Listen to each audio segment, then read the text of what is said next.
Galera, então dando continuidade à nossa aula de tabela de carga, agora a gente vai calcular as potências para a gente determinar o nosso disjuntor geral e a nossa entrada de energia, que fica lá no nosso poste e que fica no nosso quadro de distribuição geral dentro da residência.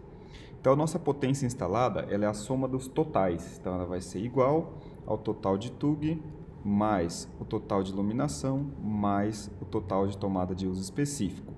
Dá um Enter. Então está lá 16.034. A demanda, a gente considera 70% da iluminação e 70% das TUGs. Então vai ser igual às TUIs, então 100%, mais 0,7 vezes a TUG, mais 0,7 vezes a iluminação. Isso, galera, para considerar que a casa não vai funcionar 100% ao mesmo tempo. Então, todas as tomadas, tudo a iluminação, tudo ligado ao mesmo tempo. Então, a gente considera 70% para a TUG e para a iluminação. Pode dar um Enter. Então, 14.493. Essa demanda é calculada em VA. Para calcular a demanda em KVA, vou colocar igual a demanda em VA dividido por 1.000. Então, vou dividir aqui por 1.000. 14,49. Como que eu descubro o meu disjuntor geral? Para descobrir o disjuntor geral, eu vou usar a tabela 2 da NTC 901-100, que é da Copel, norminha da Copel. Então, eu vou usar a tabela 2 deles. Vamos olhar aqui na nossa tabela. Deixa eu pegar ela aqui. Então, tabela 2. A gente vai olhar aqui a nossa demanda máxima em KVA. Então, eu tenho que pegar uma demanda que seja maior do que a que eu calculei. Então, eu calculei 14,63. Então, eu não posso pegar também essa demanda com número de fases igual a 1. Significa que é um circuito monofásico e a gente não consegue ligar o ar-condicionado 220 nele. Para ligar um equipamento 220, eu preciso de 2 fases. Então, todos esses que é monofásico, a gente não vai usar. Então, desse cinza para cima, a gente não vai usar. Então, eu vou olhar aqui, ó, 11. 11 não atende, porque eu preciso de 14,63. 14 fica quase, mas não atende. Então, eu vou usar aqui uma demanda máxima de 19. Qual é o meu disjuntor geral? Então, disjuntor geral aqui, ó, olhando lá em cima, arrastando aqui, disjuntor geral, 50. Número de fases, 3. Medidores tipo T. E o poste lá, aqui no finalzinho, poste 75. Então, para cada linha, dependendo da nossa demanda, é o valorzinho de referência que a gente vai pegar. Então, vou colocar lá na minha planilha. Disjuntor geral, 50.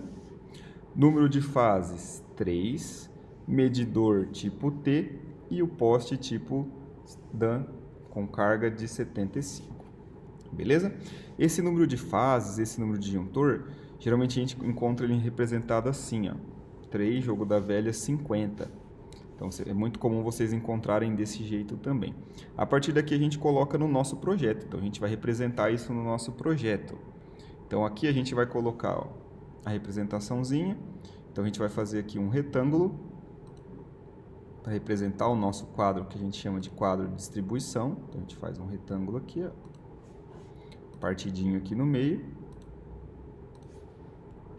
com uma rachura sólida.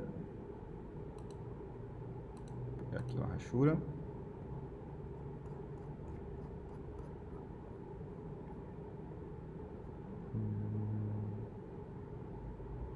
Uma rachura sólida.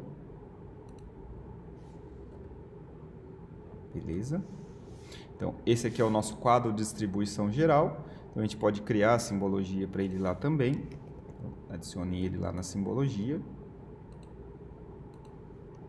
que é o que a gente chama de QDG,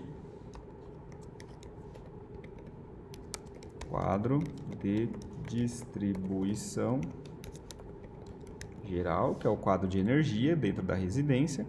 E a gente vai copiar um desenho dele aqui também, ou se quiserem fazer um outro desenho aqui, para a gente representar a nossa entrada de energia. Então, também vou fazer aqui, ó, um retângulo.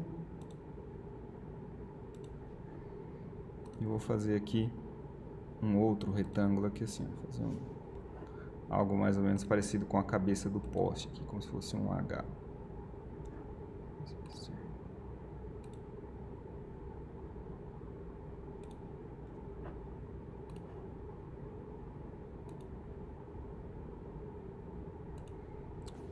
Algo assim, vou botar uma rachura. Então essa aqui vai ser a minha entrada de energia. Então qual informação eu vou colocar? A informação que eu coloquei lá no comecinho, lá na nossa tabela. Então vou colocar aqui o número de fases, então 3, hashtag 50 amperes. Essa informação eu vou deixar aqui no meu projeto.